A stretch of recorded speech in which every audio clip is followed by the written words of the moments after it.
صحیح مسلم حدیث نمبر 408 رسول صلی اللہ علیہ وسلم کا فرمان ہے، جو شخص مجھ پر ایک دفعہ درود بھیجے گا اللہ تعالیٰ اس پر 10 رحمتیں نازل فرمائے گا۔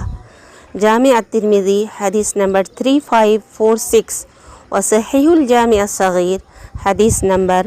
2878 نبی صلی اللہ علیہ وسلم کا فرمان ہے، بخیل وہ ہے جس کے پاس میرا ذکر ہو اور وہ مجھ پر درود نہ بھیجے۔ تو نبی صلی اللہ علیہ وسلم پر درود بھیجنے کی بہت فضیلت ہے، اور تشہد درود کے بغیر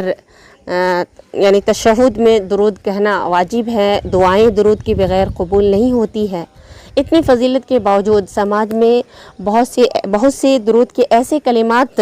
رواج پا گئے ہیں جو سنت کے بالکل خلاف ہے۔ تو ہمیں کوشش کرنی چاہیے، بلکہ ہمیں انہی درود کو پڑھنا چاہیے چونکہ ہم ثواب حاصل کرنے کے لیے کر رہے ہیں، گناہ حاصل کرنے کے لیے نہیں کر رہے ہیں۔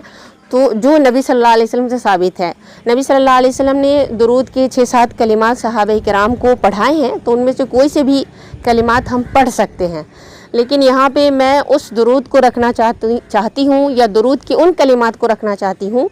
جن کی تلقین نبی صلی اللہ علیہ وسلم نے صحابہ کرام کو نماز میں پڑھنے کی یعنی صحابہ کرام نے پوچھا کہ نماز میں کون سے کلمات پڑھیں اور آپ پہ کون سے درود بھیجیں، تو نبی صلی اللہ علیہ وسلم نے جن کلمات کو سکھایا ہے اور جو بہت جامع اور مستند ہے، وہ میں یہاں پہ پیش کرنا چاہتی ہوں۔ صحیح البخاری حدیث نمبر 3370 اللہم صلی علی محمد وعلی آل محمد کما صلیت علی ابراہیم وعلی آل ابراہیم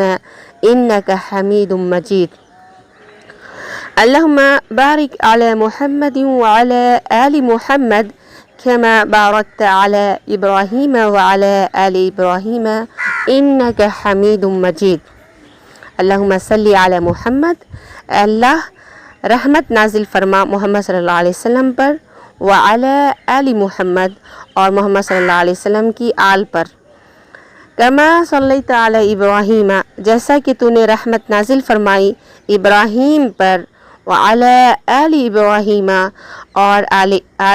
ابراہیم کی اولاد پر، ابراہیم کی آل پر، انک حمید مجید، یقیناً تو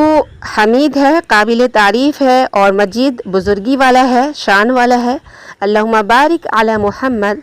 اے اللہ برکت نازل فرما محمد صلی اللہ علیہ وسلم پر، وعلی آل محمد اور محمد صلی اللہ علیہ وسلم کی آل پر، کما بارکت علی ابراہیم جیسے کہ تو نے برکت نازل فرمائی ابراہیم پر، وعلی آل ابراہیم